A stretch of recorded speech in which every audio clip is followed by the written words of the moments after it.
దేవుడిచ్చే ప్రతిఫలము గూర్చి ఈ ఉదయకాల సమయంలో నేను లేఖన భాగంలో నుంచి మాట్లాడాలని దేవుని ఆత్మ ద్వారా ప్రేరేపించబడుతున్నాను. దేవుడు ఎటువంటి వారికి ప్రతిఫలం ఇస్తారు?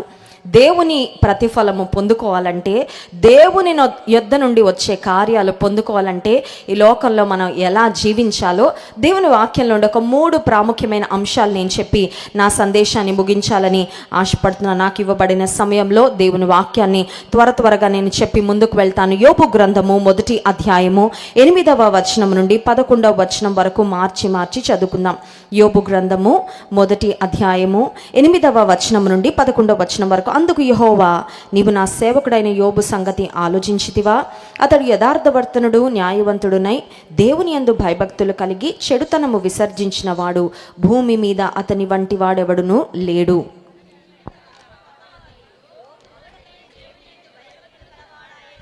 నీవు అతనికిని అతని ఇంటి వారికిని అతనికి కలిగిన సమస్తమునకు చుట్టూ కంచె వేసితివి కదా. నీవు అతని చేతి పనిని దీవించి చుండుట చేత అతని ఆస్తి దేశములో బహుగా విస్తరించి ఉన్నది.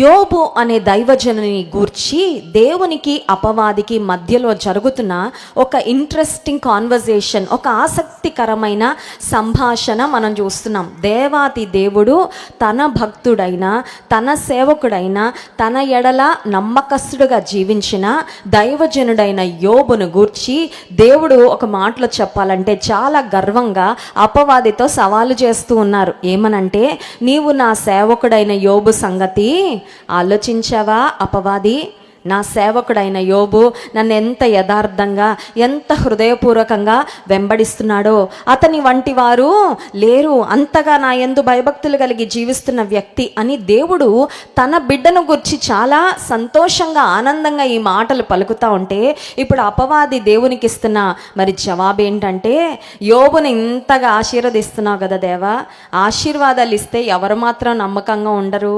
ఆశీర్వాదాలు మెండుగా కలుగుతూ ఉంటే, కోరుకున్నవన్నీ జీవితంలో కలుగుతూ ఉంటే దేవుని పక్షంగా నమ్మకంగా ఎవరైనా బ్రతుకుతారు? యోబును ఒక్కసారి నువ్వు పరీక్షించి చూడు. యోబు జీవితంలో ఒక్కసారి శ్రమలు అనుమతించు. అప్పుడు యోబు యొక్క భక్తి, విశ్వాసం ఏంటో బయటపడుతుందని అపవాది దేవునితో యోబును గుర్చి సవాలు చేసినట్లుగా దేవుని వాక్యంలో మనం గమనిస్తున్నాం. యోబు జీవితం మనందరికీ సుపరిచితమే. యోబు భక్తుడు తన జీవితంలో భయంకరమైన శ్రమల గుండా తన జీవితంలో ప్రయాణం చేసిన గొప్ప దైవజనుడు. అయితే యోబు జీవితంలో మనం జ్ఞాపకం చేసుకోవాల్సిన ప్రాముఖ్యమైన మాట, శ్రమలు వచ్చినప్పుడు యోబు తన ధైర్యాన్ని కోల్పోలేదు. శ్రమలు వచ్చినప్పుడు యోబు తన విశ్వాసాన్ని కోల్పోలేదు. శ్రమలు వచ్చినప్పుడు యోబు దేవుని విడిచిపెట్టలేదు. యోబు గ్రంథం 4వ అధ్యాయము 6వ వచనంలో ఒక శ్రేష్టమైన మాట ఉంటుంది చూడండి. యోబు గ్రంథం 4వ అధ్యాయం 6వ వచనం, నీ భక్తి నీకు ధైర్యము పుట్టింపదా? యోబు యొక్క స్నేహితుడైన ఎలీఫజు యోబుతో పలుకుతున్న మాట ఏంటంటే, నీ భక్తి నీకు ధైర్యం పుట్టించదా? నువ్వు ఇంతకాలం చేసిన భక్తి, నువ్వు ఇంతకాలం చేసిన ప్రార్థనలు నీ శ్రమ కాలంలో, నీ సమస్యల కాలంలో ఖచ్చితంగా నీకు ధైర్యము పుట్టిస్తుంది. నిజమే, యోబు భక్తుని జీవితంలో he was so strong, he was so firm in his faith. అతను విశ్వాసంలో ఎంత బలంగా ఉన్నాడో, ఎంత సడలని వాడుగా ఉన్నాడో యోబు గ్రంథం అంతా పరిశీలిస్తే మనకు చాలా అద్భుతంగా అర్థమవుతుందండి. యోబు జీవితంలో కోల్పోవలసినవన్నీ కోల్పోయాడు. ఇంకా కోల్పోవడానికి కూడా ఏం లేదండి చెప్పాలంటే, ఎందుకంటే బిడ్డలందరినీ కోల్పోయాడు. 7 కుమారులు, 3 కుమార్తె. పోనీ ఒక్క బిడ్డ కోల్పోతే ఇంకొక బిడ్డ ఉన్నాడులే, ఇంకొక అమ్మాయి ఉందిలే నేను ఆనందించడానికి అని అనుకోవచ్చు. ఒక్కసారిగా ఉన్న బిడ్డలందరినీ కోల్పోయాడు. ఉన్న పశు సంపద, ఆ కాలంలో ధనము ఉండేది కాదు, కానీ ధనవంతులుగా, ఆస్తిపరులుగా ఎవరిని మరి అనుకుంటూ ఉండేవారంటే, కన్సిడర్ చేస్తూ ఉండేవారంటే, ఎక్కువ మంది పనివారు, ఎక్కువ పశు సంపద ఎవరికి ఉంటుందో వారు ధనవంతులుగా కన్సిడర్ చేయబడుతూ ఉండేవారు. యోబు జీవితంలో తనకున్న ఆస్తి అంతా కోల్పోయాడు, బిడ్డలందరినీ కోల్పోయాడు, ఆఖరికి తన శరీరంలో ఉన్న ఆరోగ్యాన్ని కూడా యోబు కోల్పోయాడు. He had nothing to lose. ఇంకా కోల్పోవడానికి ఇంకేమీ లేదండి, అన్నీ కోల్పోయాడు.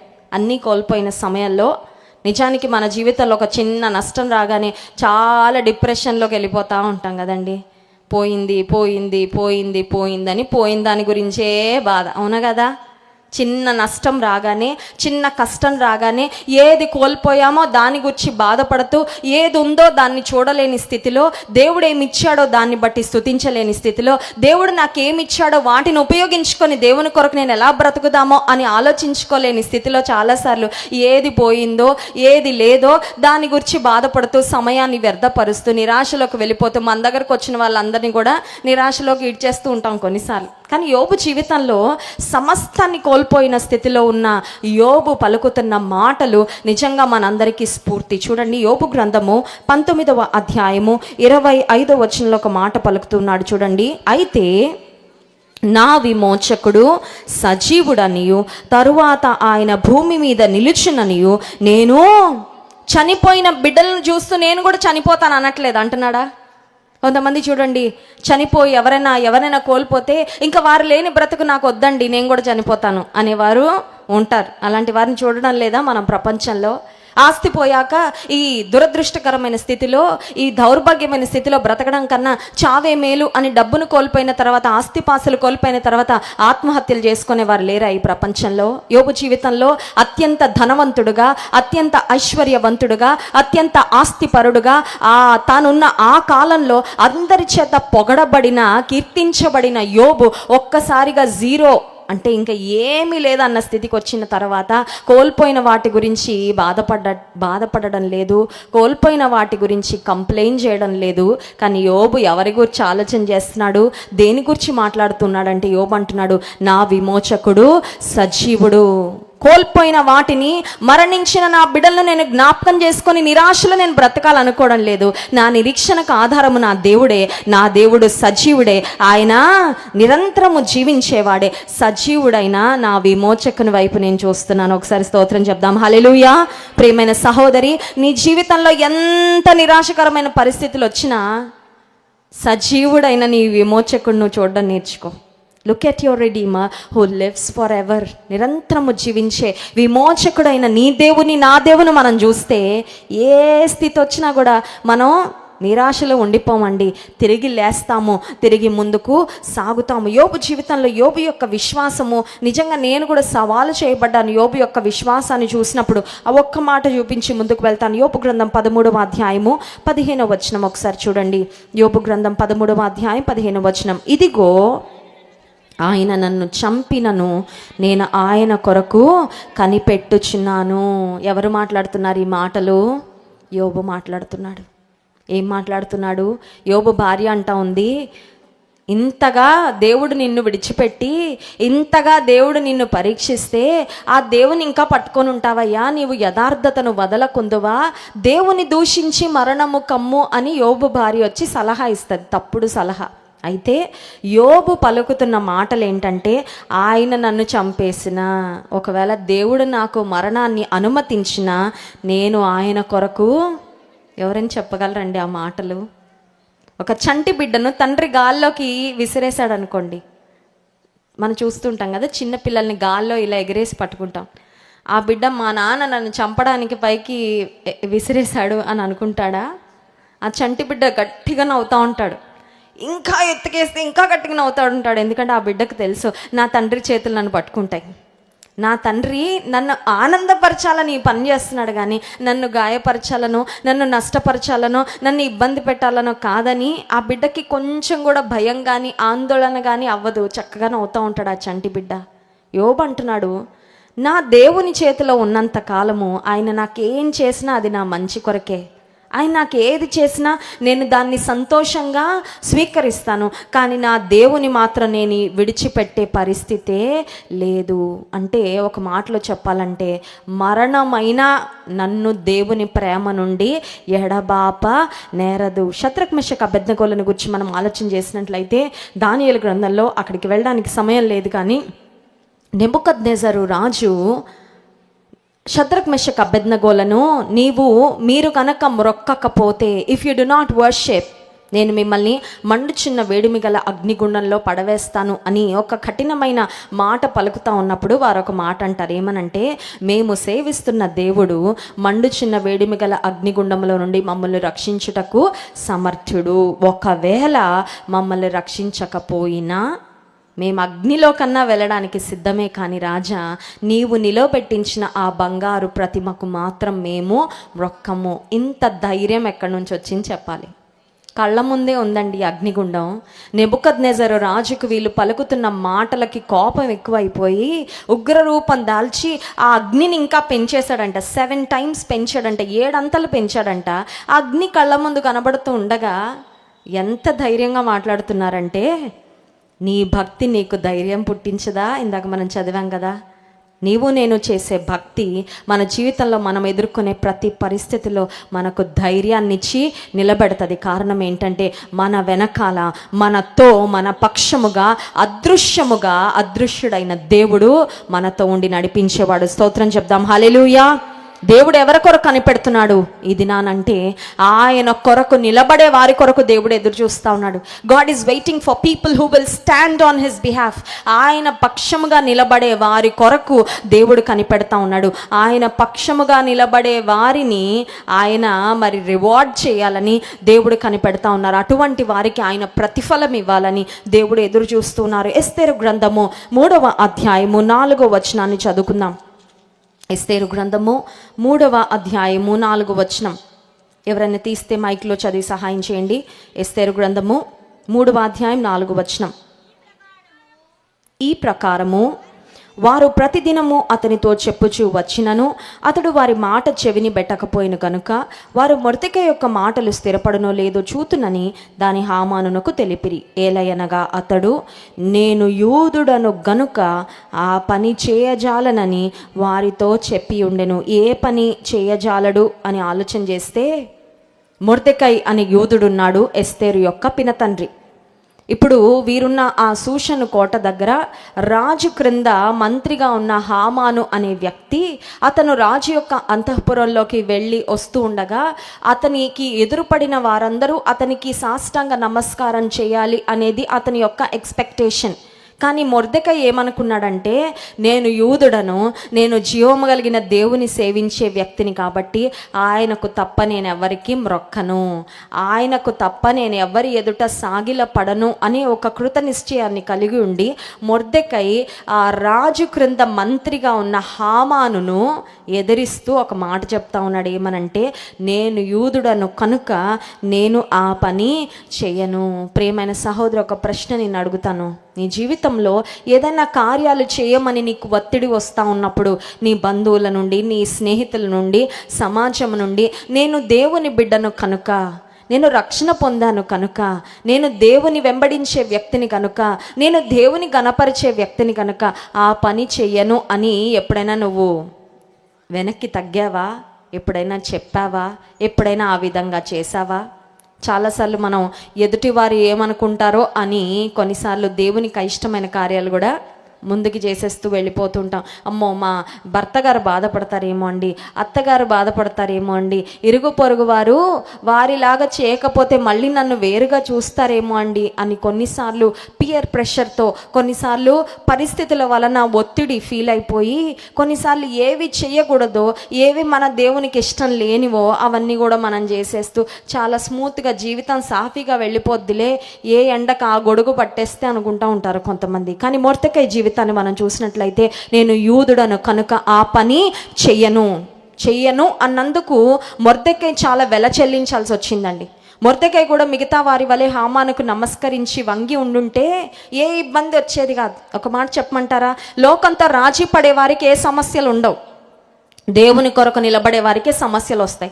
ఒకవేళ నీ జీవితం చాలా స్మూత్గా, చాలా సాఫీగా, ఏ కష్టం లేకుండా వెళ్తుందంటే పరీక్షించుకోవాల్సిన విషయం ఏంటో తెలుసా? నువ్వు ఒకవేళ ఎప్పుడో లోకంతో రాజీ పడిపోయేవేమో, అందుకని నీకే సమస్య అంటే సాతానుగడి పార్టీలో చేరిపోయావనుకో, నీకు ఇంకే ఇబ్బంది ఉండదు.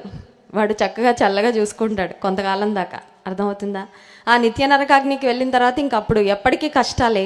కానీ నువ్వు అపవాది పార్టీలో చేరితే కొన్నిసార్లు ఈ లోక సంబంధంగా నీకు ఏ సమస్య ఉండదు, అందరు నిన్ను మెచ్చుకుంటూ ఉంటారు. కొన్నిసార్లు కుటుంబ పరంగా కానీ సామాజికంగా కానీ నీకే సమస్య ఉండదు, పరిస్థితులన్నీ చాలా స్మూత్గా ఉంటాయి. కానీ నువ్వు నిలబడితే, దేవుని కొరకు నిలబడితే, దేవుని పక్షంగా నిలబడితే నువ్వు ఖచ్చితంగా సమస్యలు సవాళ్ళు ఎదుర్కోవాల్సిన పరిస్థితి వస్తుంది. ఇప్పుడు మొర్దెకై హామానుకు వంగకపోవటం చేత మొర్దెకై ప్రాణం మీదకే కాదు ముప్పు, మొర్దెకై యొక్క ప్రజలందరి మీదకి, యూదులందరి మీదకి మరి భయంకరమైన ప్రమాదం వచ్చింది. చూడండి 6వ వచనం, మొర్దెకై ప్రాణము మాత్రము తీయుట స్వల్పకార్యమని ఎంచి మొర్దెకై యొక్క జనులు ఎవరైనది తెలుసుకొని అహష్వరోషి యొక్క రాజ్యమంతట నుండి మొర్దెకై స్వజనులకు యూదులనందరినీ సంహరించుటకు ఆలోచించెను. ఎవరది అంటే దుష్టుడైన హామాను పగబట్టాడండి. ఎవరి మీద పగబట్టాడు?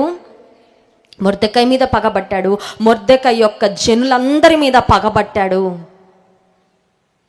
ఇప్పుడు మొర్దెకై తన జీవితంలో, నేను రాజీ పడిపోతే నాకు ఏ ప్రాబ్లం ఉండదు, నా ప్రజలకు కూడా ఏ ప్రాబ్లం ఉండదు, కాబట్టి హామాన్ గారితో వెళ్ళి కాంప్రమైజ్ అయిపోతాను అని అనుకోలేదండి. దేవునికి స్తోత్రం, హల్లెలూయా. దేవుని కొరకు నిలబడ్డాడు అంతే. చావు వచ్చినా పర్వాలేదు, మరణం వచ్చినా పర్వాలేదు, మా దేవుడు మమ్మల్ని రక్షించడానికి సమర్థుడు, కానీ ఆయన కొరకే మేము నిలబడతాం, ఆయన మాటను మాత్రం మేము జవదాటము. మొర్దెకై దేవుని కొరకు తీసుకున్న ఆ నిర్ణయాన్ని బట్టి మొర్దెకై మీదకే కాదు, మొర్దెకై యొక్క జనులైన యూదులందరి మీదకి మరణ శాసనము వ్రాయబడిన ఆ సమయంలో, I want to tell a good news, దేవుని ప్రజలైన యూదులందరి మీదకి మరణ శాసనము రాయబడినప్పుడు ఆ మరణ శాసనాన్ని కొట్టివేయడానికి, యూదులందరినీ రక్షించడానికి దేవుడు ఒక స్త్రీని వాడుకున్నాడండి. స్తోత్రం చెప్దాం, హల్లెలూయా. ఇక్కడున్న స్త్రీలందరము జ్ఞాపకం పెట్టుకోవాలి. ఎస్తేరు గ్రంథాన్ని పరిశుద్ధ గ్రంథంలో దేవుడు ఎందుకు ఒక పుస్తకంగా ఉంచారో తెలుసా? 1 woman stood for her nation and saved her nation. ఒక్క స్త్రీ తన ప్రజలందరి పక్షంగా నిలబడి తన ప్రజలందరినీ రక్షించుకుంది. ప్రియమైన స్త్రీ, నిన్ను దేవుడు ఇక్కడికి ఎందుకు నడిపించాడో తెలుసా? నువ్వు రక్షించాల్సిన వారు చాలామంది ఉన్నారు. నువ్వు చాలామంది పక్షముగా నువ్వు దేవుని సన్నిధిలో విజ్ఞాపన మనవి చేయాల్సిన ఆవశ్యకత ఉంది. And you can do it and you will surely do it. నువ్వు ఖచ్చితంగా దేవుడు నేను ఉపయోగించుకోబోతున్నాడు. అందుకే ఈ మీటింగ్కు, ఈ సదస్సుకు దేవుడిని నడిపించాడు.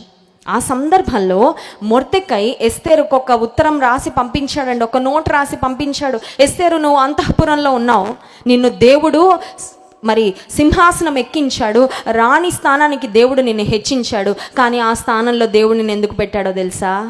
నువ్వు నీ ప్రజల పక్షంగా నిలబడాల్సిన సమయం వచ్చింది. ఈ సమయం కొరకే దేవుడు నిన్ను సింహాసనాన్ని ఎక్కించాడు. ప్రియమైన తల్లి, ప్రియమైన చెల్లి, ప్రియమైన అక్క, మిమ్మల్ని దేవుడు ఏ స్థానంలో పెట్టాడో ఆ స్థానంలో ఏదో నువ్వు ఎంజాయ్ చేసేసి నీ జీవితాన్ని సుఖమయంగా సాఫీగా బ్రతికేసి ఈ లోకంలో ఒక దినము మరి నీ జీవిత ప్రయాణాన్ని ముగించుకున్న తర్వాత ఈ లోకాన్ని విడిచిపెట్టి వెళ్ళాలని కాదు. దేవుడు మనకి ఆశీర్వాదాలు ఇచ్చి, ఆయన కృపలిచ్చి మనం రక్షించుకొని సంఘంలో నాటి మనల్ని ఇంతవరకు నడిపించింది. నీవు చేయాల్సిన పనులు ఉన్నాయి కొన్ని దేవుని కొరకు. ఎస్తేరు జీవితంలో తన పినతండ్రి అయిన మొర్దెకై ఎస్తేరుకు ఒక ఉత్తరం రాసి పంపించి అందులో ఎస్తేరు యొక్క బాధ్యతను ఆమెకు జ్ఞాపకం చేస్తూ ఉన్నాడు. ఏమని జ్ఞాపకం చేస్తున్నాడు చూడండి. ఎస్తేరు గ్రంథము 4వ అధ్యాయము 16వ వచనము. మొర్దెకై ఉత్తరం రాసి పంపించిన తర్వాత ఎస్తేరు తీసుకున్న నిర్ణయం 16వ వచనం, నీవు పోయి షూషను నందు కనబడిన యూదులందరినీ సమాజ మందిరమునకు సమకూర్చి నా నిమిత్తం ఉపవాసం ఉండి 3 దినములు అన్నపానములు చేయకుండుడి. నేనును నా పనికత్తెలను కూడా ఉపవాసం ఉందుము. ప్రవేశించుట న్యాయ వ్యతిరిక్తముగా ఉన్నను నేను రాజునొద్దకు ప్రవేశించుదును, నేను నశించినా.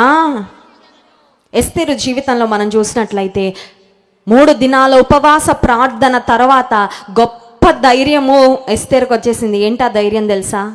నా ప్రజల పక్షంగా నేను రాజుతో వెళ్ళి మాట్లాడతాను. నిజానికి రాణికి రాజు వద్దకు ఎప్పుడంటే అప్పుడు వెళ్ళే యాక్సెస్ లేదండి. ఎందుకంటే రాజు పిలిస్తేనే రాణి రాజు దగ్గరకు వెళ్ళాలి. ఇప్పుడు రాజు పిలవకుండా రాణి వెళ్ళి రాజు తన దండాన్ని చూపించకపోతే రాణికి మరణ శాసనమే, ఆమె చనిపోవాల్సి వస్తుంది. అయితే ఎస్తేరు తన జీవితంలో 3 దినాలు ఉపవాసం ఉండి ప్రార్థన చేసి నేను రాజు వద్దకు వెళ్తాను, మాట్లాడతాను, ఒకవేళ నేను నశించదని, రాజు ఒకవేళ దండం చూపించకపోతే నా ప్రజల కొరకు నేను మరణించడానికైనా సిద్ధమే. ఈ భక్తి నీకు ధైర్యం పుట్టించిందండి. ఎస్తేరు జీవితంలో ఆమె భక్తి ఆమెకు చాలా ధైర్యాన్ని ఇచ్చింది. ఆమె జీవితంలో దేవుని సన్నిధిలో ఆమె పెట్టిన మొర, రాజు వద్దకు వెళ్ళి ఆమె మాట్లాడినప్పుడు రాజు ఎస్తేరు యొక్క మనవి విన్నాడు.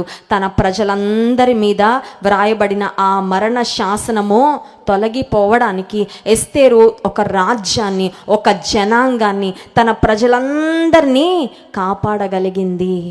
ఈ ఉదయకాల సమయంలో నేను చెప్పాలనుకున్న ఒక ప్రాముఖ్యమైన మాట ఏంటంటే, God chose Esther to save her people. దేవుడు ఎస్తేరును తన ప్రజలను రక్షించడానికి దేవుడు ఎన్నుకున్నాడు, సింహాసనము ఎక్కించాడు. ప్రియమైన స్త్రీ, నీవు రక్షించవలసిన వారు ఉన్నారు. నీ కుటుంబ రక్షణ కొరకైన బాధ్యత దేవుడు నీ మీద పెట్టాడు.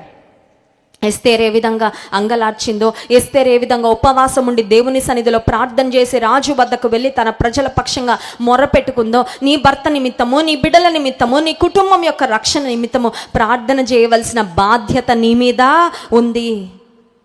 దేవుని కొరకు దేవుని పక్షంగా నిలబడిన మొర్దెకై ప్రాణాన్ని కానీ ఎస్తేరు ప్రాణాన్ని కానీ దేవుడు నశింపనివ్వలేదు. హామాను మొర్దెకై కొరకు ఒక పెద్ద ఉరికమ్మని చేయించాడంటే, బిగ్ గ్యాలోస్. మొర్దెకైను చంపించడానికి హామాన్ ఎంత దుర్మార్గుడుగా ఆలోచించాడంటే, హామాను చనిపోయినప్పుడు ఊరంతటికి కనబడాలని చాలా ఎత్తైన ఉరికమ్మని తయారు చేయించాడండి. కానీ దేవుడు చేసిన గొప్ప కార్యం ఏంటంటే, శత్రువు ఏ గోతిని తవ్వుకున్నాడో ఆ గోతిలో వాడే పడేలా చేశాడు. హామాను మొర్దెకై కొరకు సిద్ధపరిచిన ఉరికంబాన్ని హామానే ఎక్కాడండి. ఊరంతటికి కనబడేలా, ఆ ప్రజలందరికీ కనబడేలా అతనికే ఆ మరణం వచ్చింది. కానీ దేవుని పక్షముగా నిలబడిన మొర్దెకైకు గొప్ప ఘనత వచ్చింది. దేవుని పక్షంగా నిలబడిన ఎస్తేరుకు దేవుడు గొప్ప జయాన్ని అనుగ్రహించాడు. ఈ ఉదయకాల సమయంలో నీ కుటుంబంలో దేవుని పక్షంగా నువ్వు ఒక్కదాని ఉన్నావేమో. Probably you are the only believer in your family. నువ్వు అనుకుంటున్నావేమో, నా కుటుంబం అంతా ఎప్పుడు వస్తారు ప్రభు వద్దకు, నా కుటుంబం అంతా దేవుని ఎప్పుడు తెలుసుకుంటారు, దేవుని మందిరానికి మేము కుటుంబంగా వచ్చి ఎప్పుడు దేవుని ఆరాధిస్తాం, నా విశ్వాసాన్ని బట్టి నాకు ఇంత వ్యతిరేకత ఉందే, నా విశ్వాసాన్ని బట్టి నన్ను ఇంతగా చిన్న చూపు చూస్తూ ఉన్నారే. Do not be disheartened, do not be discourage. కృంగిపోవద్దు, నిరాశపడద్దు. ప్రియమైన సహోదరి, నీ ప్రార్థనలన్నిటికీ జవాబు వచ్చే సమయం ఒకటి దగ్గరలో ఉంది. నమ్మిన వారి స్తోత్రం చెప్దాం. హల్లెలూయా. మొర్దెకై దేవుని కొరకు నిలబడినందుకు, దేవుని పక్షంగా నిలబడినందుకు God has rewarded his faith, God has rewarded his prayers. Esther విశ్వాసాన్ని, ఎస్తేరు ప్రార్థనలను, మొర్దెకై విశ్వాసాన్ని, మొర్దెకై ప్రార్థనలను దేవుడు ఒక దినాన ఘనపరిచి యూదులందరికీ గొప్ప విజయాన్ని ఆ షూషను కోట అనే ప్రాంతంలో అనుగ్రహించాడు. ప్రియమైన సహోదరి, నువ్వు జ్ఞాపకం పెట్టుకోవాల్సిన ప్రాముఖ్యమైన మాట, నీ భక్తికి ప్రతిఫలము ఉంటుంది, నీ విశ్వాసానికి ప్రతిఫలము ఉంది, నీ ప్రార్థనలకు ప్రతిఫలము ఉంది. నీ దేవుని పక్షంగా నిలబడినందుకు ఒకవేళ టెంపరీగా నువ్వు అవమానాన్ని, ఇబ్బందులు ఎదుర్కొంటున్నట్లు అనిపించిన అంతిమంగా నీకు దేవుడు నిశ్చయంగా జయాన్ని అనుగ్రహించబోతున్నాడు. రెండో అంశం దగ్గరకు వస్తున్నాను చూడండి. ఆదికాండం 37వ అధ్యాయము 4-5 వచనాలు చదువుకుందాం. ఆదికాండము 37వ అధ్యాయము 4-5 వచనాలు.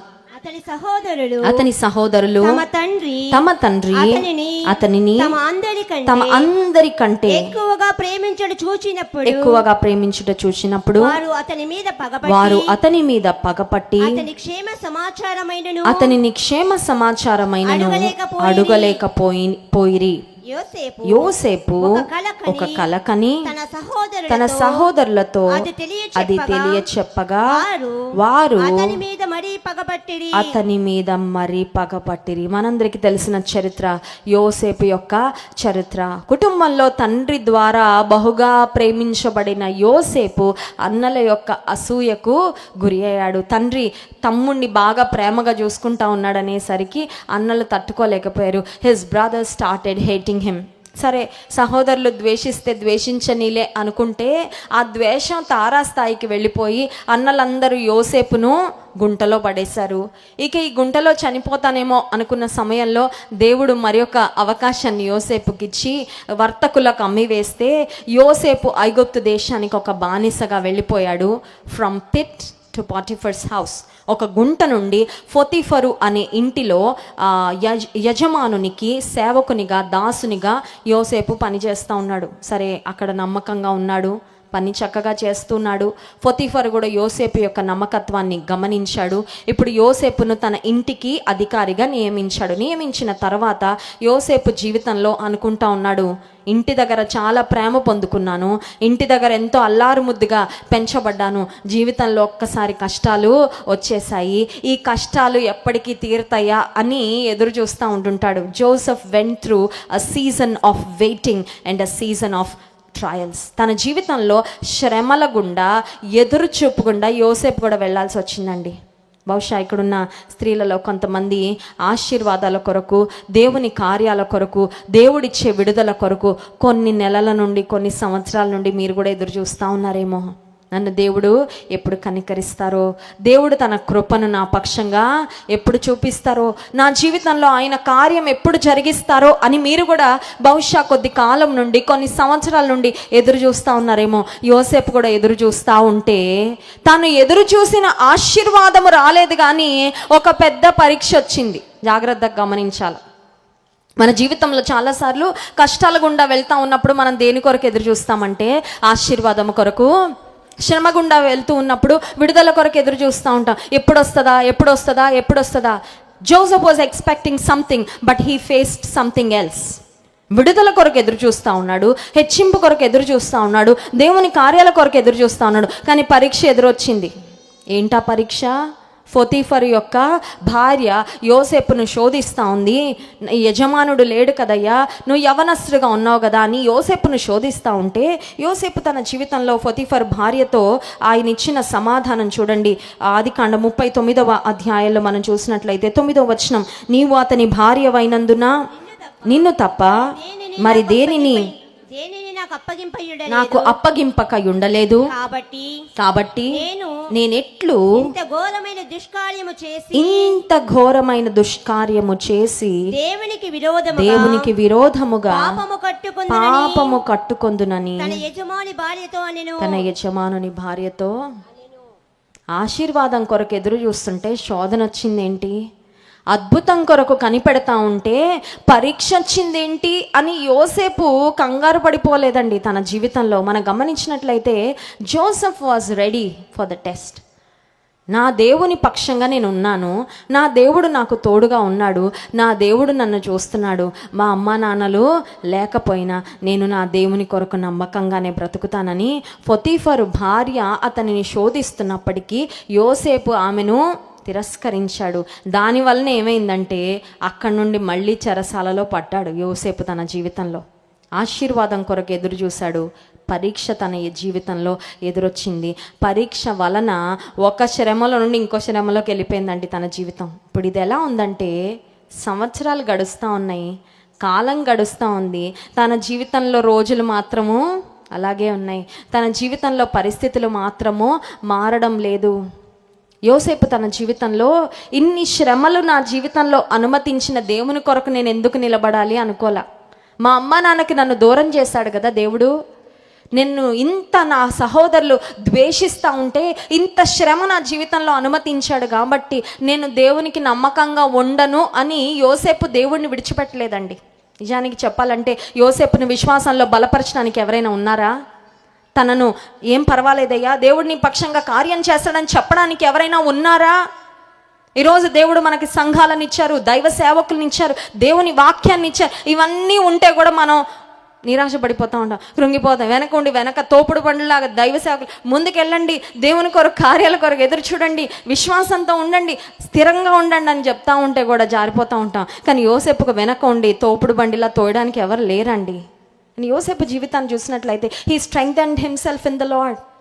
దావీదు జీవితంలో కూడా అదే అనుభవం కదా. దావీదు తన దేవుడని యెహోవాను బట్టి ధైర్యం తెచ్చుకున్నాడంట. యోసేపు కూడా అంతే. చెప్పడానికి అమ్మ లేదు, నాన్న లేరు, తోబుట్టువులు లేరు, స్నేహితులు లేరు. యోసేపు ఏం పర్వాలేదయ్యా, నీకు మంచి రోజులు వస్తాయని చెప్పడానికి ఎవరు లేరు. కానీ యోసేపు తనను తాను దేవునిలో ధైర్యపరచుకొని, నా దేవుని పక్షంగా నేను ఉంటాను, నా దేవునికి విరోధంగా నేను ఏ పాపము చేయను, ఒకవేళ శ్రమలు అనుమతించాడేమో ఏం పర్వాలేదు, నేను నా దేవుని కొరకు నమ్మకంగా ఉంటాను అని యోసేపు తన జీవితంలో దేవుని పక్షంగా నిలబడ్డాడు. ఇందాక మనం చదువుకున్న లేఖన భాగంలో యోసేపుకు దేవుడు ఒక పెద్ద కళ ఇచ్చాడంటండి. అదంతా చదవడానికి సమయం లేదు, కానీ ఆ కలలో తన సహోదరులు, తన తల్లిదండ్రులు తనకు నమస్కరించినట్లుగా కల వస్తుంది.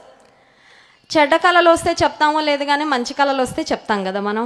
ఆనందంతో, ఎక్సైట్మెంట్తో చాలా మంచి కళ వచ్చిందని యోసేపు కూడా పాపం అమాయకంగా వచ్చిన కళ పంచుకున్నాడు. పంచుకోగానే అప్పుడు అసలు సమస్యలు స్టార్ట్ అయినాయి. ఎందుకంటే ఆ కళలో యోసేపేమో ఎక్కడో ఉన్నాడు, హెచ్చైన స్థితిలో. ఫ్యామిలీ మెంబర్స్ అందరు ఎక్కడో కింద ఉన్నారు. వాళ్ళ అమ్మ నాన్న కూడా అతని మీద కోపపడ్డారంట.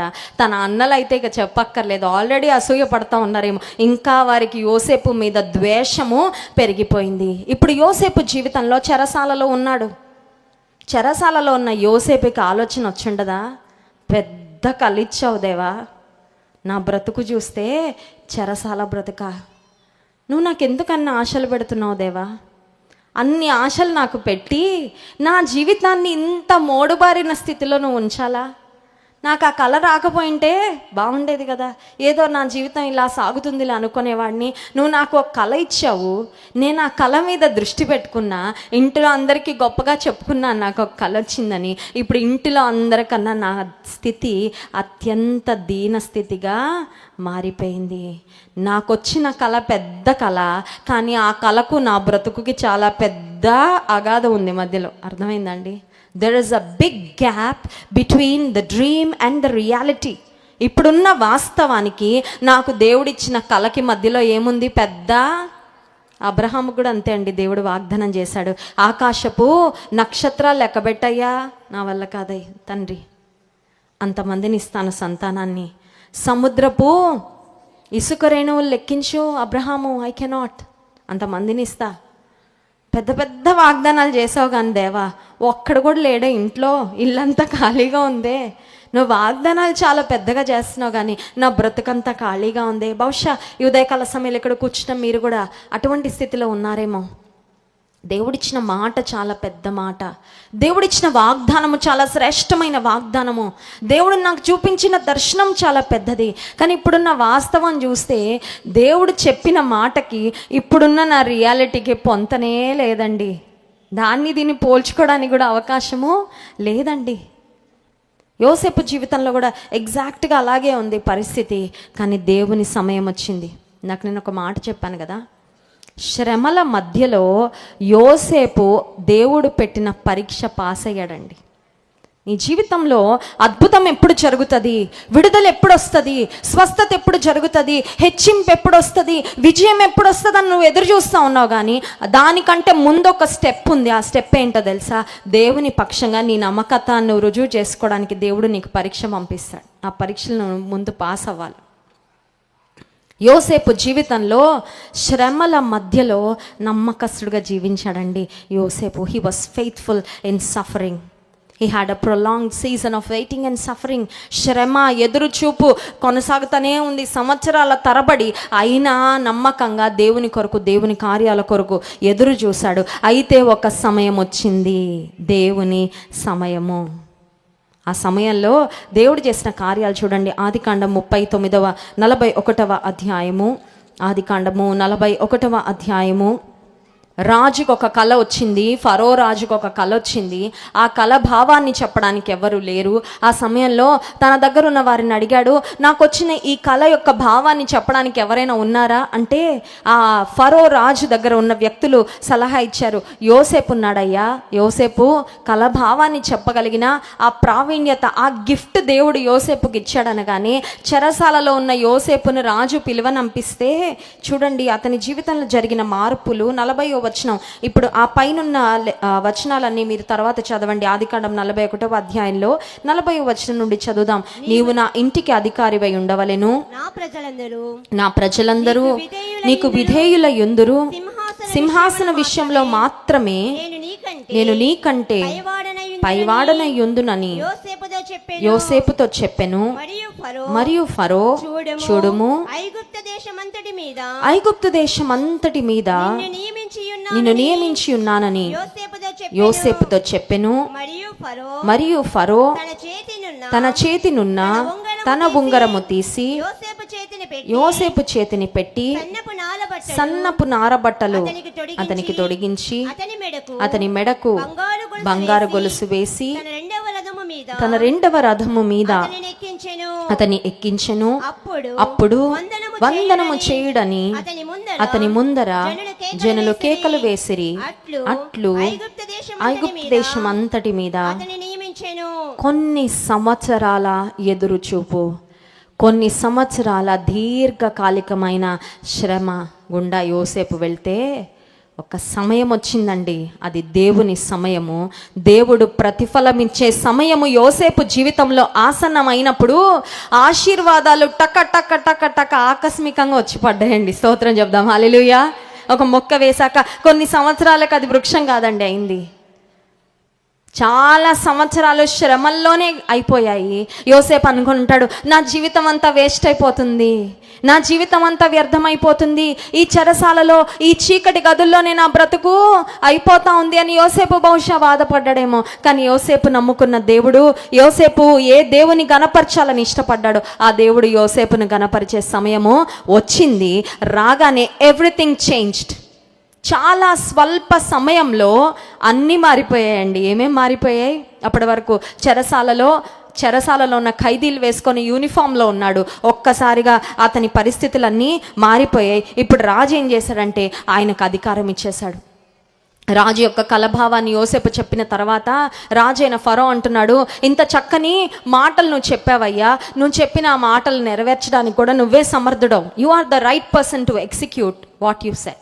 నువ్వు చెప్పిన మాటలన్నీ చేయడానికి కూడా నువ్వే సమర్థుడవు. కాబట్టి ఈ ఐగుప్తు దేశం అంతటి మీద నా తర్వాత అధికారివి నువ్వే అవ్వాలి. యోసేపు జీవితంలో ఏమేమి వచ్చాయో టకటక చెప్తాను చూడండి. మొట్టమొదటిగా యోసేపుకు ఆ చెరసాలలో ఉన్న బంధింపబడిన అనుభవం పోయి అతని జీవితంలో అధికారం వచ్చేసింది. God gave him power. దేవుడు అతనికి ఘనతను ఇచ్చాడు. రెండవదిగా దేవుడు అతనికి ఒక ఉన్నతమైన స్థానాన్ని, God gave him a position where he can influence. ఐగుప్తు దేశానికి మేలు చేయగలిగిన, ఐగుప్తు రాజ్యాన్ని శాసించగలిగిన ఒక ఉన్నతమైన స్థానంలో యోసేపును పెట్టాడు. బందీఖానాలో ఒక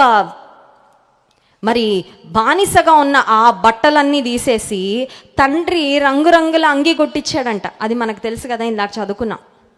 తండ్రి యోసేపును ప్రేమించి కలర్ఫుల్ గార్మెంట్స్ కుట్టిస్తే అన్నలందరూ అసూయపడి ఆ అంగీని చింపేసి ఆ తర్వాత ఒక జంతువును చంపి దాని రక్తంలో ముంచి తండ్రి దగ్గర తీసుకెళ్ళి పెద్ద డ్రామా చేశారు అన్నలందరూ. ఏమని తెలుసా?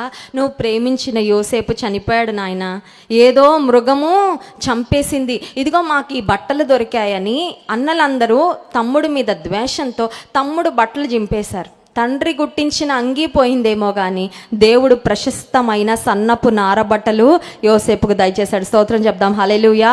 Precious linen garments.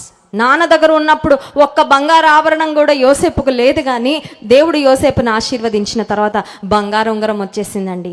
బంగారు ఆభరణాలు యోసేపు పొందుకున్నాడు. అంత మాత్రమే కాదు, తన జీవితంలో తన గురించి తను ఆలోచించుకోకముందే తనకు భార్యను కూడా దేవుడు ఏర్పరిచేశారు. స్తోత్రం చెప్దాం, హల్లెలూయా. అమ్మా నాన్నలుండి ఒక అమ్మాయిని వెతికిపెట్టలా యోసేపుకు. దేవుడు ఎంత నమ్మదగినవాడు చూడండి, దేవుడు ఎంత నమ్మదగినవాడు.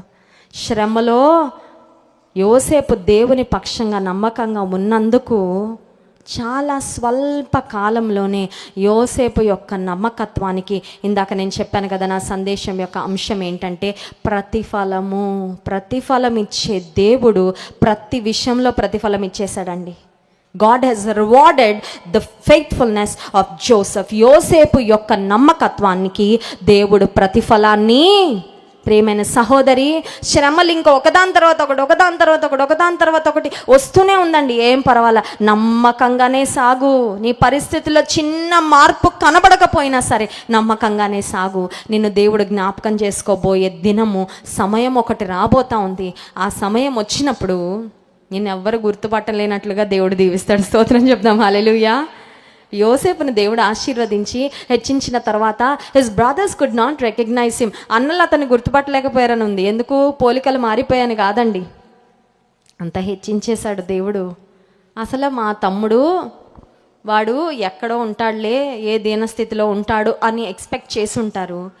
వీరికే సహాయం చేసే స్థితిలో, వీరిని ఆదరించే స్థితిలో ఒక ఉన్నత స్థానంలో దేవుడు యోసేపును నిలబెడితే తన అన్నలే, తన కుటుంబీకులే గుర్తుపట్టలేక పోయారు. ఏంటి కారణం?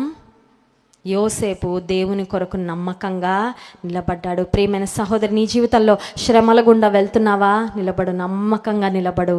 శ్రమలో నేను అతనికి తోడై ఉండేదను, అతని విడిపించి అతని గొప్ప చేసేదను. 91వ కీర్తనలో దేవుడిచ్చిన వాగ్దానం. నీ శ్రమలో నువ్వు ఒంటరిగా లేవు.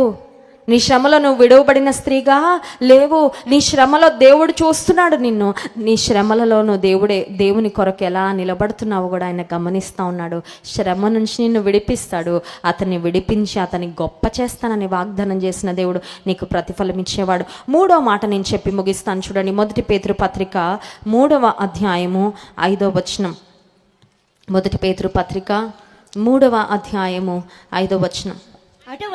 అటువలే పూర్వము దేవుని ఆశ్రయించిన పరిశుద్ధ స్త్రీలను తమ స్వపురుషులకు లోబడి ఉండుట చేత తమ్మును తాము అలంకరించుకొనిరి. ఇక్కడ ఒక మాట ఉంది, మీకు ఒకవేళ పెన్స్ ఉంటే మీరు అండర్లైన్ చేసుకోండి. ఆ మాట ఏంటంటే, దేవుని ఆశ్రయించిన పరిశుద్ధ స్త్రీలు. ఇక్కడున్న మనందరం కూడా ఈ బిరుదు తెచ్చుకోవాలండి. ఏంటా బిరుదు? దేవుని ఆశ్రయించిన పరిశుద్ధ స్త్రీలు. ఈ స్త్రీలు ఏం చేశారంటే దేవుని ఆశ్రయించారు, పరిశుద్ధంగా బ్రతికారు, తమ భర్తలకు, తమ యజమానులకు విధేయులుగా జీవించారు, తమ పరలోకపు యజమానుడైన దేవునికి కూడా విధేయులుగా జీవించారు. వారికి అదే గొప్ప అలంకరణగా మారిపోయింది. స్త్రీలు చాలాసార్లు సౌందర్యంగా కనబడాలి, అందంగా కనబడాలని రకరకాల ఆభరణాలు లేకపోతే రకరకాల వస్త్రాలు కొనుక్కుంటూ ఉంటారు. అందంగా సౌందర్యంగా కనబడాలని చాలా ఆశపడుతూ ఉంటాం. జీవితంలో ఒక వయసు వచ్చిన తర్వాత ఎంత అందంగా ఉన్నా తర్వాత ఫేడ్ అవుట్ అయిపోతానే చెప్పుకోవడం అంతే. ఒకప్పుడు అండి అలా ఉండేదాన్నండి కదండి. ఒకప్పుడు నేను ఎలా ఉండేదాన్ని, ఇప్పుడు ఎలా ఉన్నాను అంతే.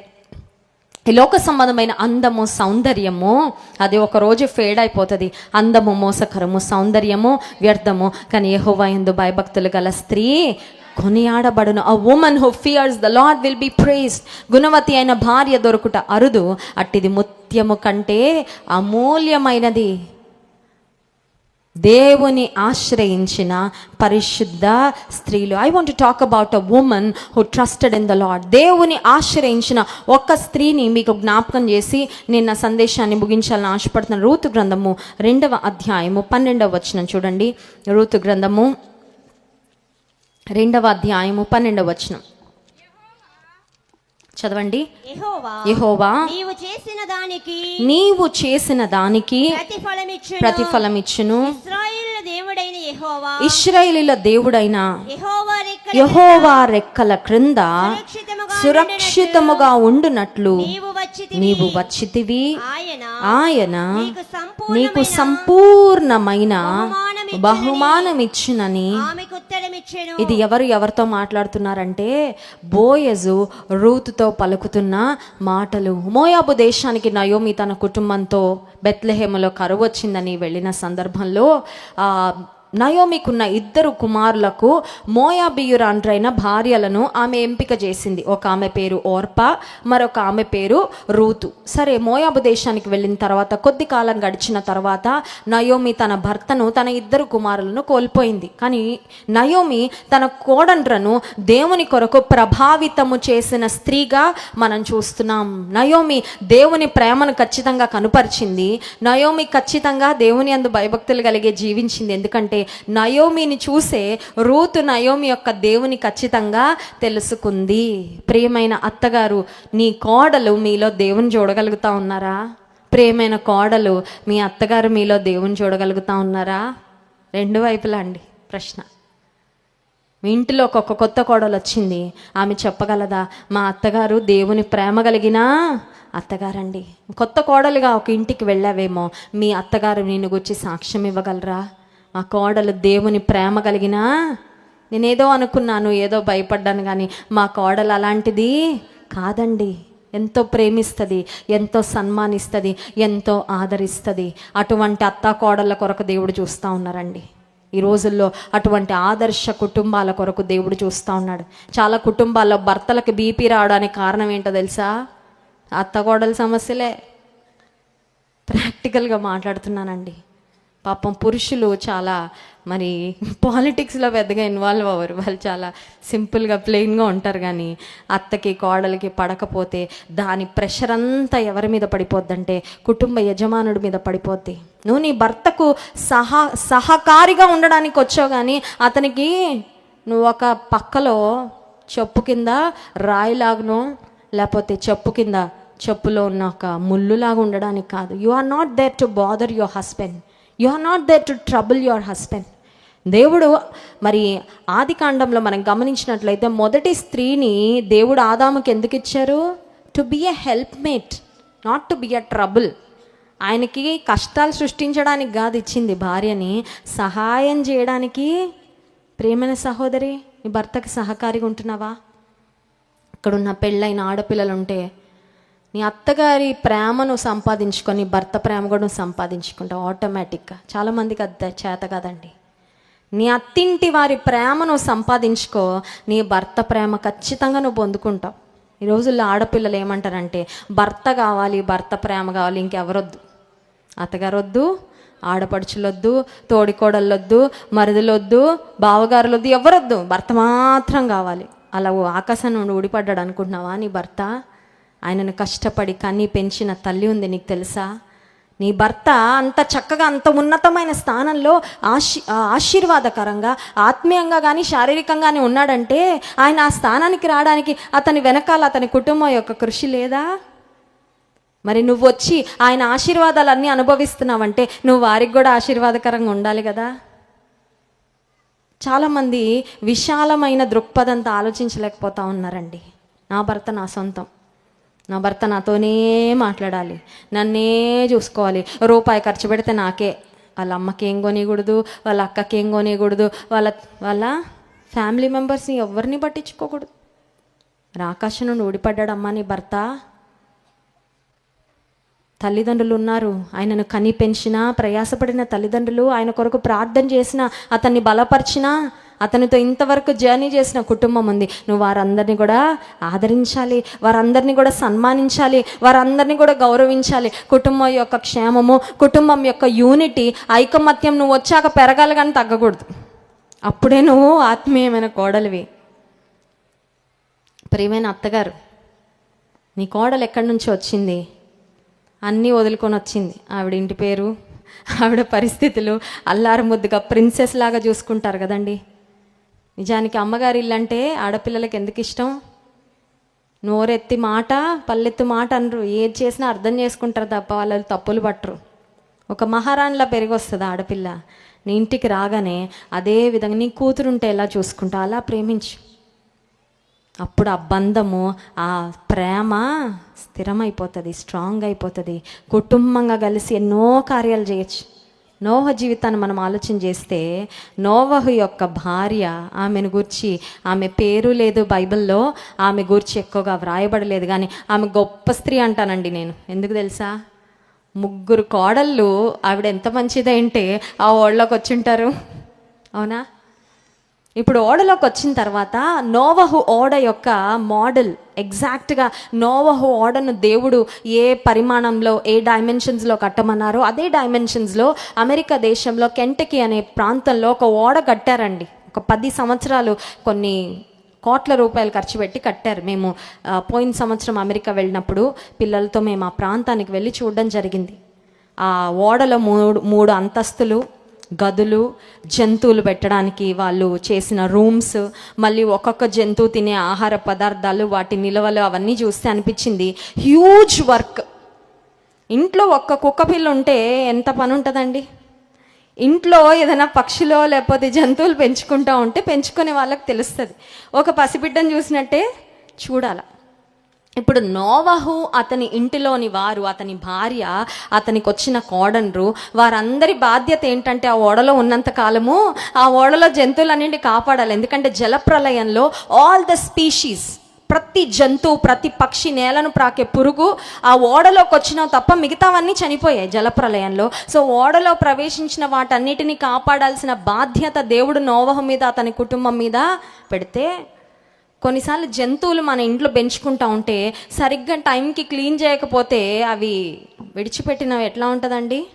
భయంకరమైన వాసన కదా, మనకు తెలుసు. లాట్ ఆఫ్ వర్క్, చాలా పని. ఇంకొకటి, ఆ జలప్రలయంలో ఆ ఓడ అటు ఇటు కొట్టుకుంటా ఉంటే కింద పడతారు, మీద పడతారు, అవునా కదా? స్మూత్గా వెళ్ళదండి అది.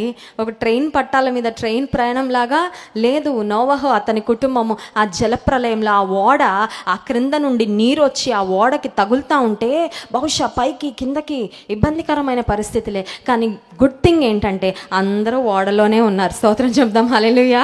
కొన్నిసార్లు కుటుంబం మీదకి సమస్యలు వస్తాయి, కొన్నిసార్లు కొన్ని ఇబ్బందికరమైన పరిస్థితులు వస్తాయి. కానీ క్రీస్తు ప్రభు నీ ఇంటిలో, నీ ఓడలో ఉంటే నీకు శ్రమ వచ్చిన, ఇబ్బంది వచ్చిన అందరూ ఆత్మ కలిగించే ఐక్యతను కాపాడుకుంటూ ఏక మనస్సు కలిగి దేవుని మహిమ కొరకు ముందుకే వెళ్తారు. స్తోత్రం చెప్దాం, హల్లెలూయా. నయోమి తన కోడలైన రూతుకు ఖచ్చితంగా దేవుని ప్రేమ చూపించింది. ఎందుకంటే అత్తగారిని విడిచిపెట్టి వెళ్ళే ఛాన్స్ వచ్చినా నేను వదలనంటుంది కోడలు. దేవునికి స్తోత్రం చెప్దాం, హల్లెలూయా. ఎంత మంచి అత్తగారండి. బహుశా తల్లి కంటే ఎక్కువే ప్రేమించి ఉంటుంది రూతుని. దేవుని ప్రేమ చూపించింది నయోమి. ఖచ్చితంగా తన అత్తగారిని విడిచిపెట్టి వెళ్ళాల్సిన సమయం వచ్చినప్పుడు రూతు ఆమెను విడిచిపెట్టి వెళ్ళలేదు.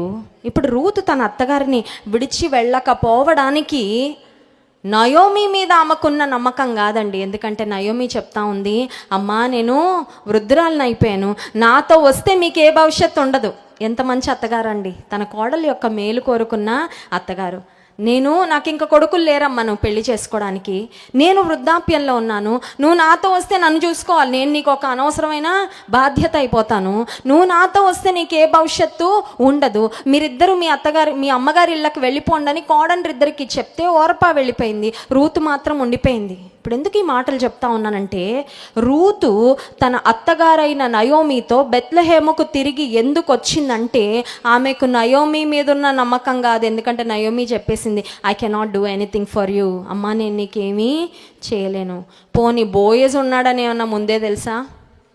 ఇంటర్నెట్లో ముందే చూసి ఫోటోలు చూసుకొని వీడియో చాటింగ్ చేసుకొని ఇతను నన్ను పెళ్లి చేసుకోవడానికి రెడీగా ఉన్నాడంట బెత్లెహేమ్లో, అందుకని వెళ్దామని వచ్చిందా?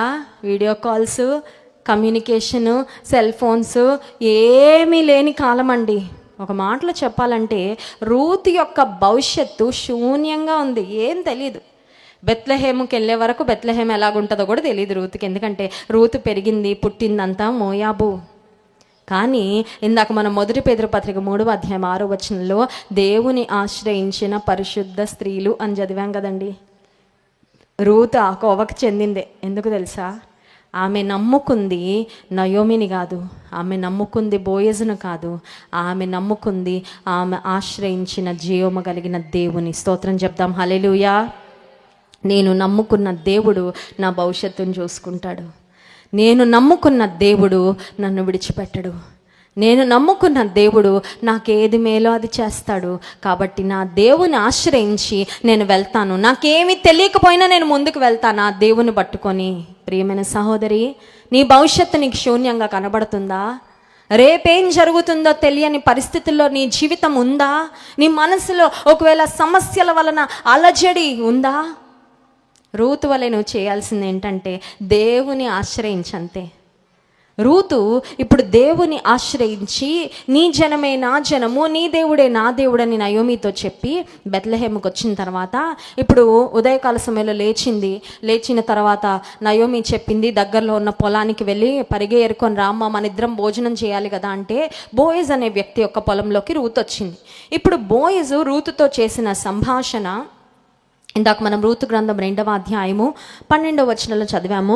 ఆ మాటలు ఇంకొకసారి చదువుదాం చూడండి. యెహోవా నీవు చేసిన దానికి ప్రతిఫలం ఇచ్చును, ఇశ్రాయేలు దేవుడైన యెహోవా రెక్కల క్రింద సురక్షితముగా ఉండునట్లు. బోయజు నువ్వు నా దగ్గర సురక్షితంగా ఉండడానికి వచ్చావమ్మా అంటున్నాడా? అనట్లా. ఇశ్రాయేలీల దేవుడైన యెహోవా రెక్కల క్రింద సురక్షితంగా ఉండునట్లు నువ్వు ఏ దేవుని నమ్ముకొని వచ్చావో ఆ దేవుని రెక్కల క్రింద నువ్వు సురక్షితంగా ఉన్నావు. Ruth, you do not have to be afraid. నువ్వు భయపడాల్సిన అవసరము, నువ్వు కంగారు పడాల్సిన అవసరము లేదమ్మా. నువ్వు ఏ దేవుని ఆశ్రయించి వచ్చావో ఆయన రెక్కల క్రింద నువ్వు సురక్షితంగా ఉన్నావు. అంత మాత్రమే కాదు, బోయజు ఆమెతో చెప్పిన మాట ఏంటంటే, ఆయన నీకు సంపూర్ణమైన బహుమానము. స్తోత్రం చెప్దాం, హల్లెలూయా. నీవు నమ్ముకున్న దేవుడు నీకు సంపూర్ణమైన. కొంతమంది యజమానులు ఉంటారండి, చాలా పని చేయించుకొని తక్కువ జీతం ఇస్తారు. అంటే వారికి పని చేయించుకోవడం చేత అవుతుంది, కానీ కష్టానికి తగిన కష్టార్జితం ఇవ్వడము. కానీ నీవు నేను సేవించే దేవుడు ఆయన నమ్మదగిన దేవుడు, ఆయన ప్రతిఫలం ఇచ్చే దేవుడు, సంపూర్ణమైన బహుమానం ఇచ్చే దేవుడు. He is a God who rewards you. ఆయన నీకు ప్రతిఫలమును దయచేసే దేవుడు. ఇప్పుడు బోయజు రూతుతో అంటా ఉన్నాడు, నీ భర్త చనిపోయిన తర్వాత నీవు నీ అత్తగారికి చేసిందంతా నాకు తెలిసిందమ్మా అంటున్నాడు. ఆ తర్వాత మాటలు మీరు చూసినట్లయితే అప్పుడు అక్కడ బోయజు ఆమెతో పలికిన మాటలు మనకు కనబడతాయి. బోయజు అంటున్నాడు, నీ భర్త మరణమైన తర్వాత నీ అత్తకు నువ్వేం చేసావో అదంతా నాకు ఏమన్నా ఆశించి చేసిందా అత్తగారికి రూతు? తన అత్తగారైన నయోమిని ప్రేమిస్తే ఆమెను బోయజు గుర్తిస్తాడని చేసిందా? చేయలేదండి.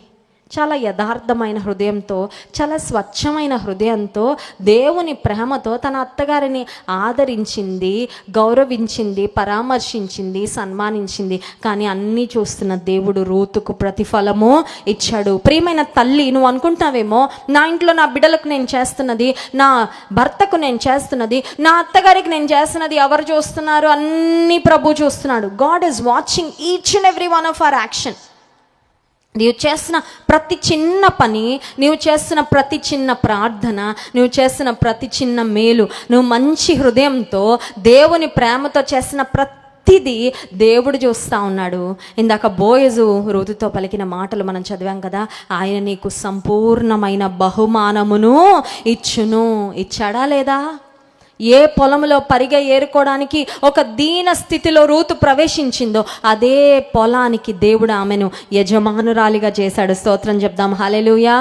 అది ఆమె ఎక్స్పెక్టేషన్ కాదండి, అది ఆమె ఉద్దేశమే కాదు, ఆమె కలలో కూడా అనుకొని ఉండదు. కానీ ప్రతిఫలం ఇచ్చే దేవుడు రూతు జీవితాన్ని జ్ఞాపకం చేసుకొని, యేసుక్రీస్తు ప్రభువారి యొక్క వంశావళిలో కేవలం 5 స్త్రీలు మాత్రమే ప్రస్తావించబడితే వారిలో రూతు కూడా ఒకటిగా దేవుడు ఆమెకు ఆ గౌరవాన్ని, ఆ ఉన్నతమైన స్థానాన్ని దేవుడు ఆమెకు అనుగ్రహించారు. ఏంటి కారణం?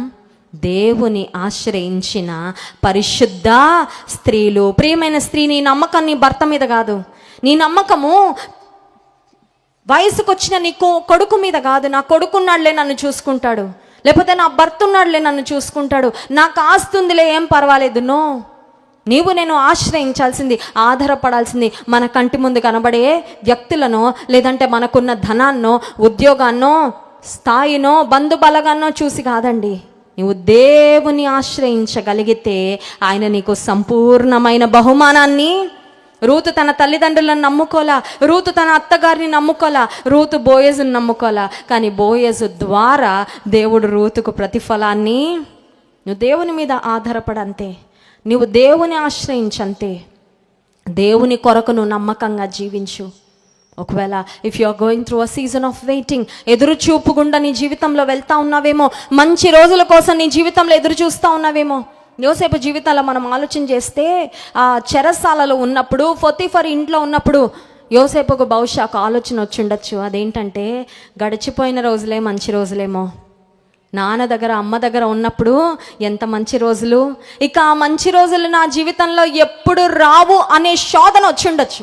కొన్నిసార్లు మనం కూడా నిరాశలో ఉంటే అలాంటి తలంపులు అపవాది కలుగజేస్తూ ఉంటాడు. మంచి రోజులన్నీ అయిపోయాయి, ఇంకా ముందున్నదంతా నీకు కష్టకాలమే, ముందున్నదంతా ఇబ్బందులే, ఇంకా ముందున్నదంతా నిట్టూర్పే, కన్నీరే, వేదనే, ఇంకా నీ ముఖంలో నవ్వెప్పటికీ ఉండదు. అపవాది నిన్ను బలహీనపరిచే మాటలు మాట్లాడతాడేమో. ప్రియమైన సహోదరి, గుర్తించు, నీవు దేవుని మీద ఆశ పెట్టుకుంటే, దేవుని ఆశ్రయించిన పరిశుద్ధ స్త్రీగా నువ్వు జీవిస్తే, గడిచిపోయిన దినాల కన్నా ముందున్న దినాలు ఎంతో ఆశీర్వాదకరంగా, ఎంతో క్షేమకరంగా, ఎంతో నిరీక్షణకరంగా దేవుడు నింపుతాడండి. నమ్మిన వారి స్తోత్రం చెప్దాం, హల్లెలూయా.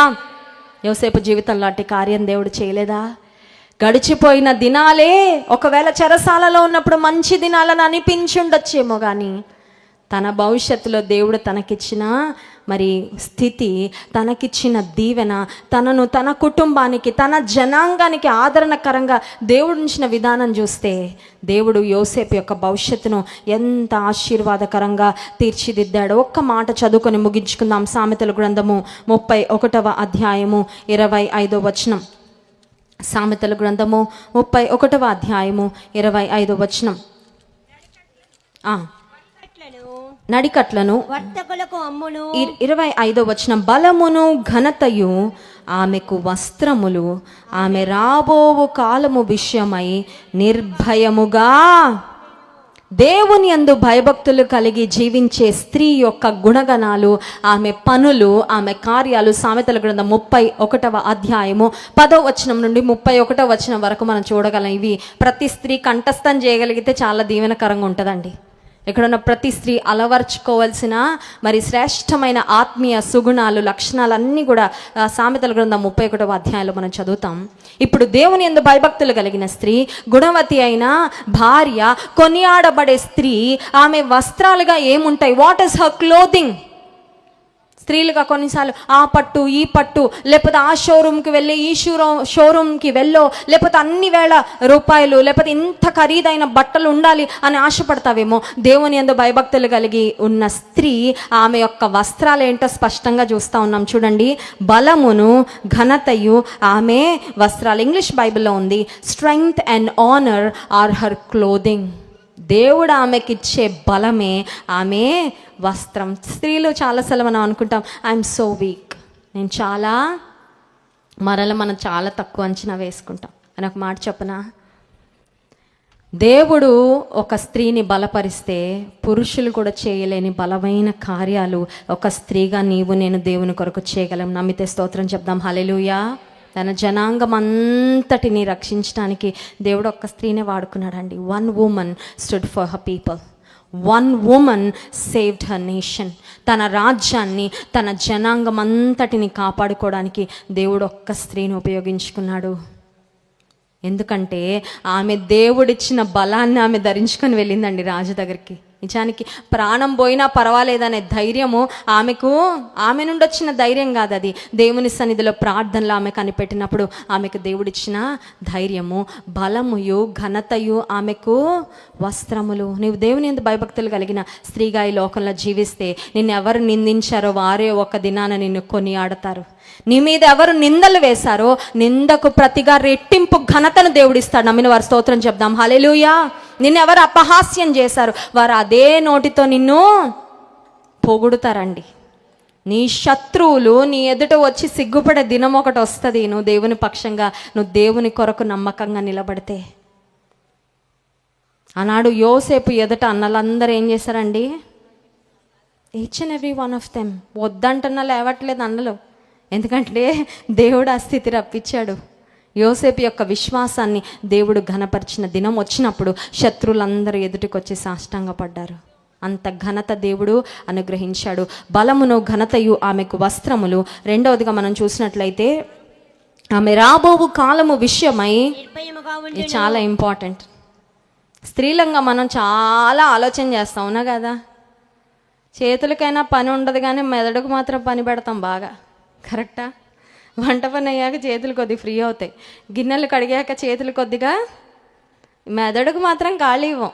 థింక్ చేస్తూనే, మా అబ్బాయి సంగతి ఏంటి, మా అమ్మాయి సంగతి ఏంటి, నా కోడల సంగతి ఏంటి, నా కూతురు సంగతి ఏంటి, మా మనవడి సంగతి ఏంటి, మా మనవరాల సంగతి ఏంటి, నా ఆరోగ్యం సంగతి ఏంటి, మా డబ్బుల సంగతి ఏంటి, మా భవిష్యత్ సంగతి ఏంటి కదండి.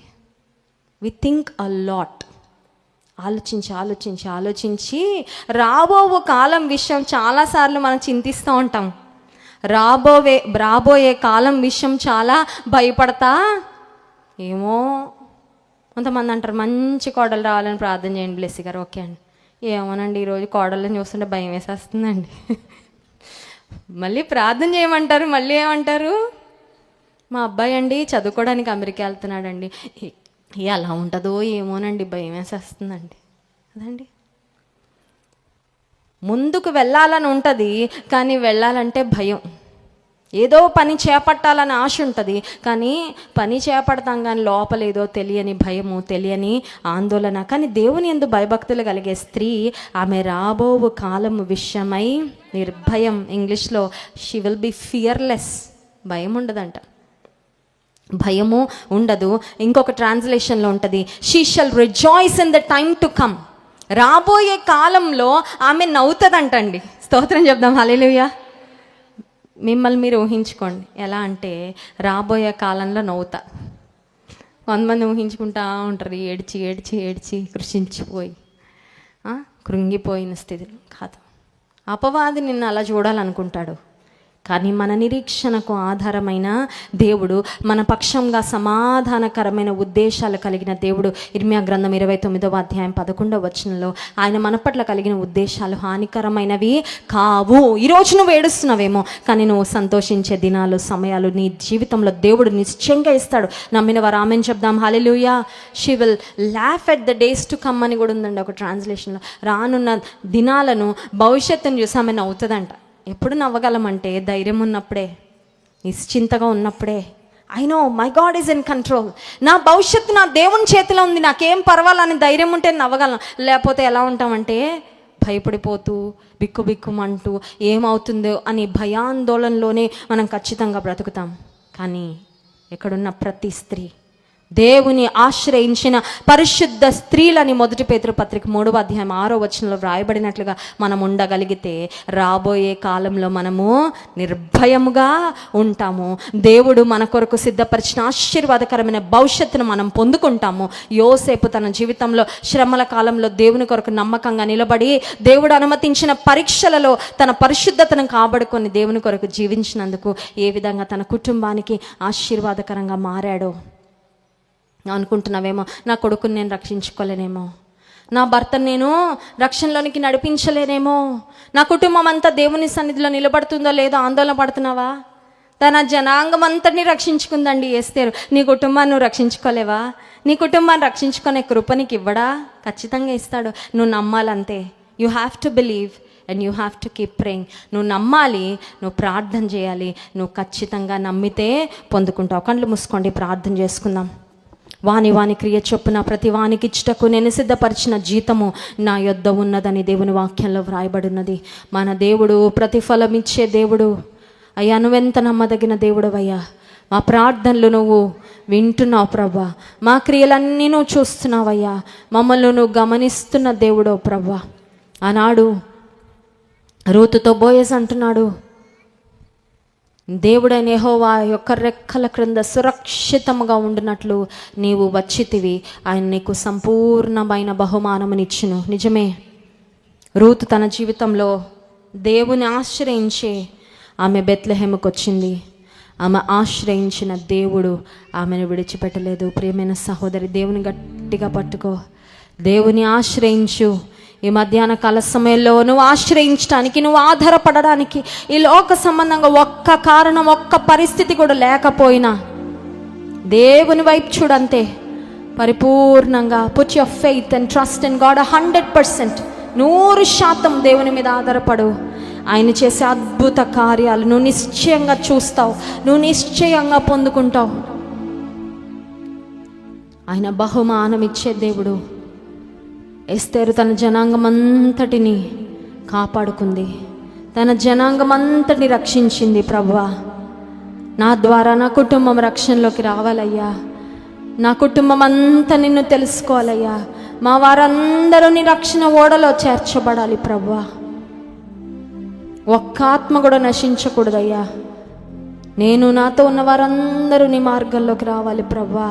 వారి రక్షణ కొరకు, వారి విమోచన కొరకు, వారి విడుదల కొరకు నేను ప్రయాసపడతా ప్రభువా. ఆనాడు ఎస్తేరు ఒక తీర్మానం తీసుకుంది, నేను నశించిపోతాను కానీ నా ప్రజల కొరకు నేను నిలబడతానని. ప్రియమైన సహోదరి, నువ్వు ఒక తీర్మానం తీసుకో. Can you take a stand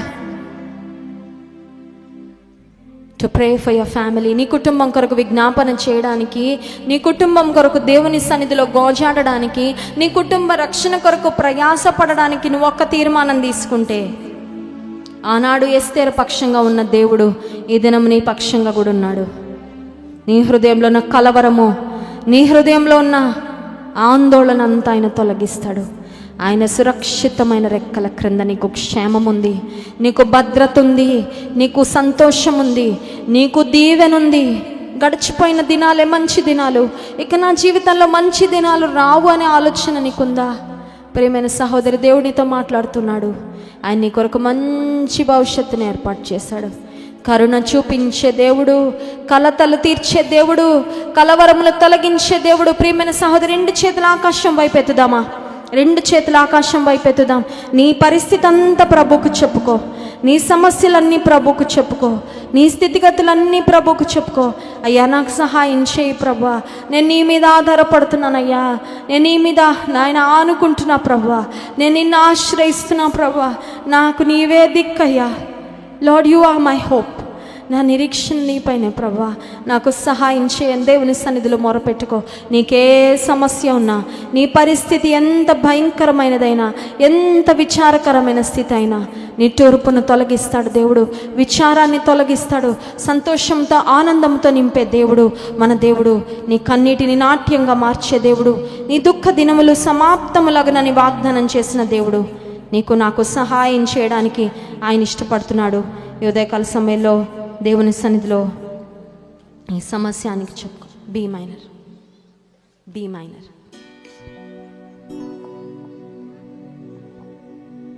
కన్నీరేలమ్మా కరుణించు యేసు నిన్ను విడువబోడమ్మా, కలవరపడకమ్మా కరుణించు యేసు నిన్ను విడువబోడమ్మా, కరుణ చూపి కలత మాన్పే, కరుణ చూపి కలత మాన్పే యేసే తోడమ్మా.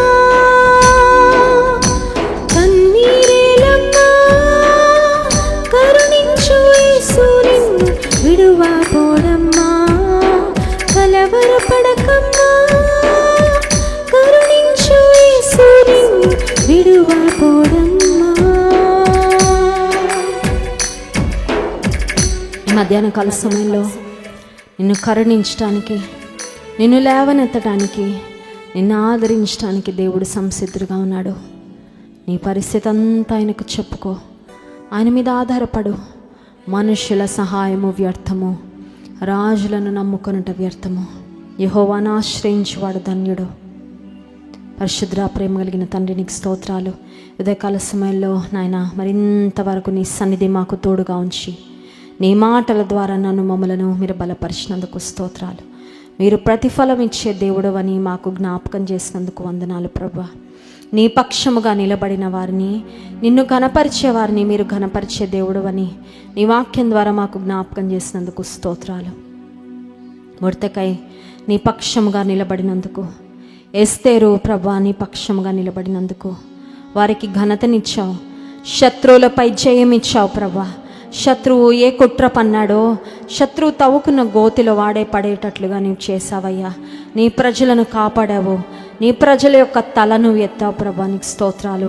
ఈ మధ్యాహ్న కాల సమయంలో ఎంతమంది అయితే నాయన నీ కొరకు నిలబడి నీ బిడ్డలుగా ఈ లోకంలో జీవిస్తున్నందుకు ద్వేషించబడుతున్నారో, నిందించబడుతున్నారో, అవమానాలను ఎదుర్కొంటా ఉన్నారో, వ్యతిరేకతను ఎదుర్కొంటా ఉన్నారో, ప్రతికూలతల మధ్యలో ప్రభా నీ వైపు చూస్తున్నారు, వారిని జ్ఞాపకం చేసుకోండి అయ్యా. నా శత్రువులు ఎదుట నీవు నాకు భోజనము సిద్ధపరుస్తావని ఆనాడు దావీదు భక్తుడు సెలవిచ్చాడు ప్రభా. మా తల ఎత్తువారు మీరే తండ్రి, నీకు స్తోత్రాలు ప్రభా. నన్ను ఘనపరచువాన్ని నేను ఘనపరుస్తానని మీరు ఇచ్చిన వాగ్దానము నీ ప్రజల పక్షముగా నెరవేర్చండి. తమ కుటుంబాల యొక్క రక్షణ కొరకు, భర్తల యొక్క, బిడ్డల యొక్క, తల్లిదండ్రుల యొక్క, తోబుట్టుల యొక్క రక్షణ కొరకు ఎంతమంది అయితే ప్రభా ప్రార్థన చేస్తూ, కనిపెడుతూ, ఎదురు చూస్తూ ఉన్నారో నాయన, ఇంకనో పట్టుదలతో వారి ఆత్మరక్షణ కొరకు ప్రయాసపడే కృప ఇక్కడున్న ప్రతి స్త్రీకు మీరు ఇవ్వండి నాయన.